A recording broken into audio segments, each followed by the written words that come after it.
Hey guys, and welcome back to my channel. New year, who this? Got some cute nails, okay? This is how we start off the year, yeah?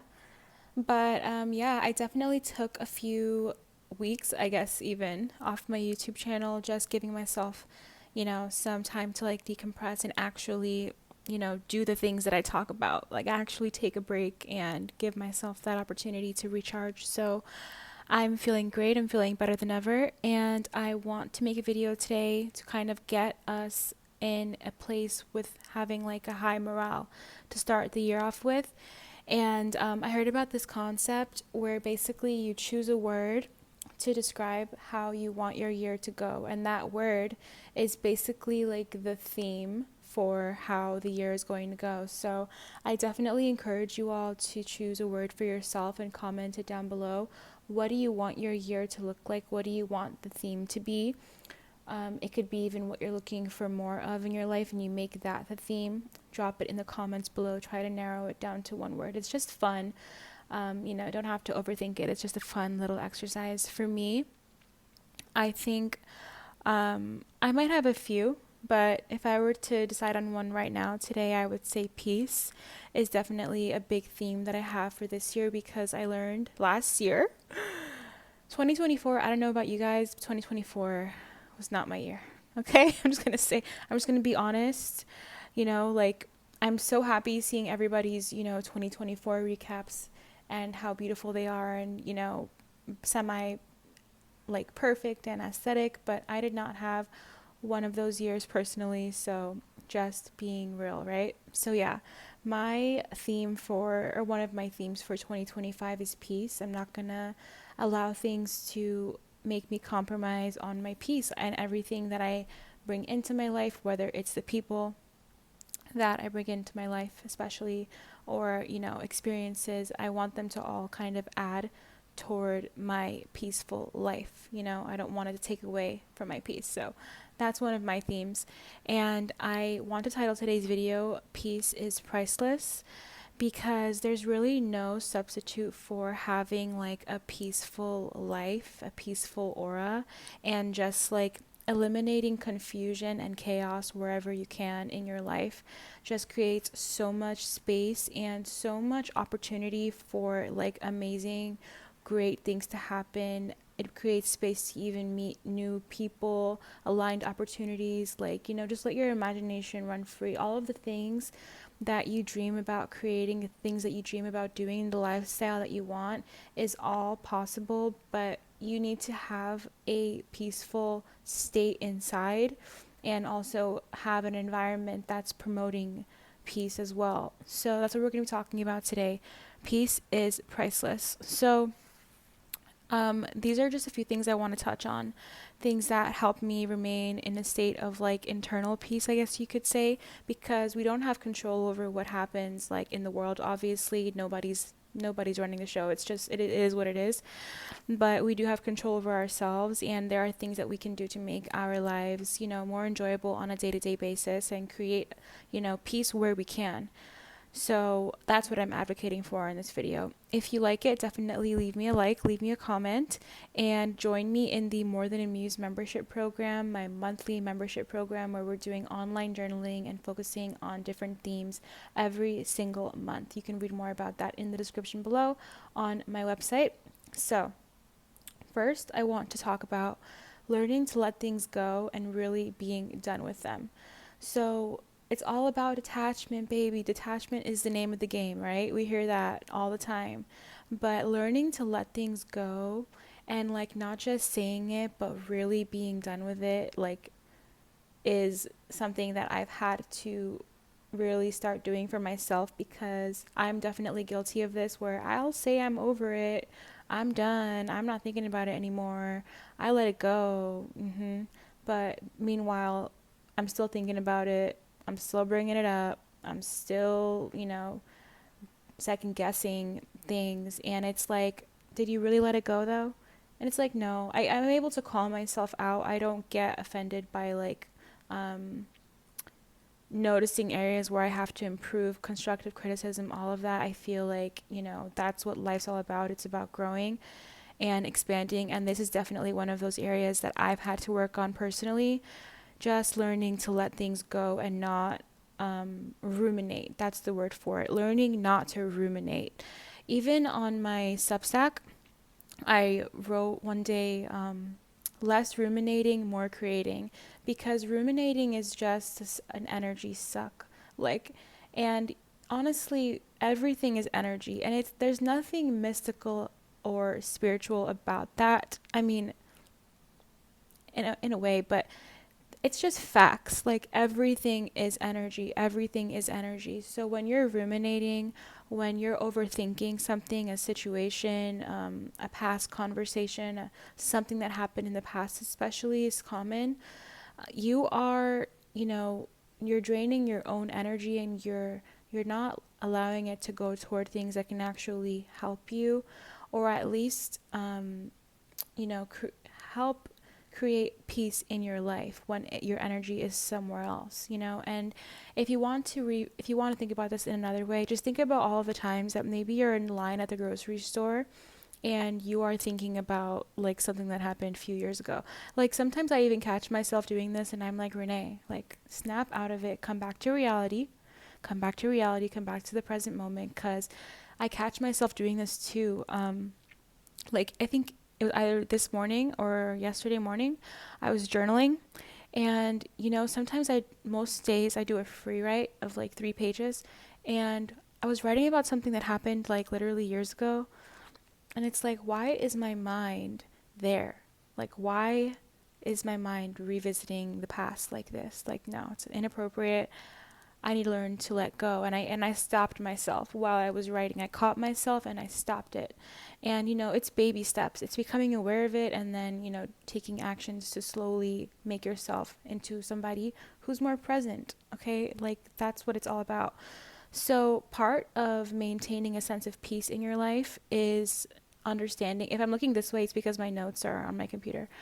But learning to let things go and really being done with them and not just saying it is powerful. Like, actually detaching by like removing your energy from that person or thing and allowing that energy to be redirected into your present life is like a way to protect your peace, because you're not like gonna let yourself get drained. You're not allowing people and situations to overstep and to take your life force energy, if you want to call it that.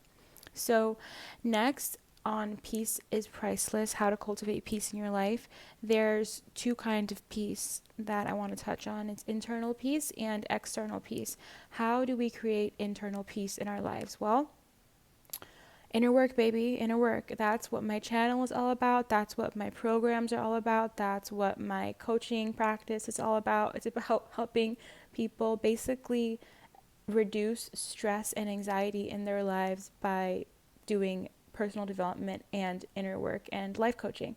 So creating a sense of internal peace is basically, in my opinion, doing the inner work, and that can look different for different people. If you want to just get started right now, you can do it through journaling. You can just practice free writing and letting your thoughts, whatever comes up, spill out on a page. Write like 3 pages or whatever the case may be for you. I think 3 pages is doable, but even if you just want to do a baby step and start with 1 page, definitely do that. But, journaling is a good way to self-reflect. And also, your inner work includes growing in your spirituality, growing in your faith, having a prayer life, you know, just really developing and maintaining a relationship with God is another way that we can do our inner work and create a sense of internal peace, because we learned that we can't control everything, and we have to surrender, and that it just gives you a different kind of peace that you can't really give yourself or get from somebody else. Like, there are some things that only can be handled spiritually, I learned. So that definitely helped me feel more personally empowered and peaceful on the inside. In 2024 was relying on my faith, and not only that, but actually taking time to develop it and grow it and spend more time working on my relationship with God. Other ways that we can develop internal peace: inner work programs, online coaching, therapy, whatever it is that you need to do to get yourself in a place where you feel like you are in the best frame of mind, you need to do that. I personally offer private life coaching. I offer programs where you can do them through self-study, like my 30 days of Empress Energy program, where I give you turbo speed inner work basically for 30 days, things that I've learned that I think are really helpful mental reframing practices to literally help you rewire your mind. And my latest offer is the More Than a Muse membership program, where we do the inner work around 12 different areas of our life and use journaling as the core inner work modality, I guess you could say. So there are tons of ways that we can do our inner work, and I feel like that's the number one thing I recommend for developing a sense of internal peace. Obviously, books too. You can't forget about books. Yeah, and then external peace is your environment. So developing a sense of peace in your external environment would be like reducing clutter is a huge one. So literally, like, don't only clean your room or your house when somebody's coming over. Like, regularly clean your room, regularly clean your house. And this helps your mental health as well. Reducing clutter is like huge in creating a sense of peace in your environment. And sometimes it even takes on more extreme forms than that, like literally moving neighborhoods. I've personally had to move neighborhoods multiple times for creating a sense of peace in my life. And there is something to be said about changing your location that just makes everything feel brand new again, and gives you that space to really grow and expand, because sometimes it is your environment that is holding you back. So definitely paying attention to your environment, whether it's your immediate environment or just your long-term goals of where you want to be in 5 months, in a year from now. Changing that external environment can really deeply help you develop a sense of peace in your life. And peace is priceless. Nobody can give it to you besides yourself. So last thing I want to say on peace is priceless is clarity of mind. And it's January, baby, okay? Like, I know a lot of people are doing dry January. If that's what you have to do to get a clear mind, if that's what you feel is best for you, whether it's for a month or whether you're fully committed to sobriety, or like you're, choosing to indulge in substances less, whatever it is, like smoking. I know smoking is a big thing for a lot of people. Whatever it is that is clouding your mind, take active steps to like reduce the amount of time that you do that thing. So I feel like drinking is a good example, because it's one of those things that's just kind of like a slippery slope for some people, where it starts out as like, oh, okay, I'm only going to drink when I go out to socialize. And then what if you're socializing all the time? Then you end up drinking all the time, and then before you know it, you're drinking a lot. And drinking definitely clouds your mind, as do other substances, as does smoking.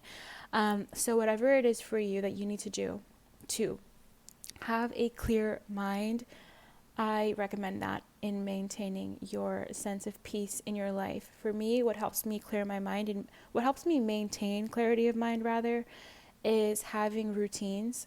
And I'm definitely somebody that sometimes goes a little bit too far to the left and a little bit too far to the right. Like, sometimes I overcorrect. I'm definitely guilty of that. I'm not perfect, okay? I'm just on here sharing things that I learned, hoping that it helps people. But what I've learned, for me, that helps me maintain my sense of internal peace and clarity of mind, is having routines. So I love a morning routine, and pretty much what I do every morning is find time to journal and work out. That's, for me personally, how I maintain my clarity of mind. And I have a pretty consistent sleeping schedule. It doesn't, like, so obviously I'm not always type A about it, but for the most part, like 80% of the time, I'm having a consistent sleep schedule. I know that that's not necessarily possible for everybody. I'm not, I know we all have different lifestyles, but having a consistent sleep schedule, if you can really improve the quality of your mind, because it helps it run efficiently, and it gives you that clarity that you might be needing. And for me also, this is just unique to me. I'm not sure if anybody relates to this, but I love writing. I am a writer, literally. So writing helps me have clarity of mind, and that's why I advocate for journaling so much, because it helps you kind of organize your thoughts and see them clearly on paper. So that's something that I recommend for maintaining a clarity of mind. But yeah, this is my 2025 2025, I almost said 2024. My 2025 theme so far is peace. And you know what they say about peace? Or you know what I just said in the title of this video? Peace is what? Peace is priceless. Peace is priceless, okay? And there are things that we can do to create a sense of peace in our lives. So let me know what the theme for your year is going to be in one word in the comments below. Leave me a like. Subscribe to my channel if you enjoyed this video. Let me know what you want to see next, and I will see you in the next video. Bye.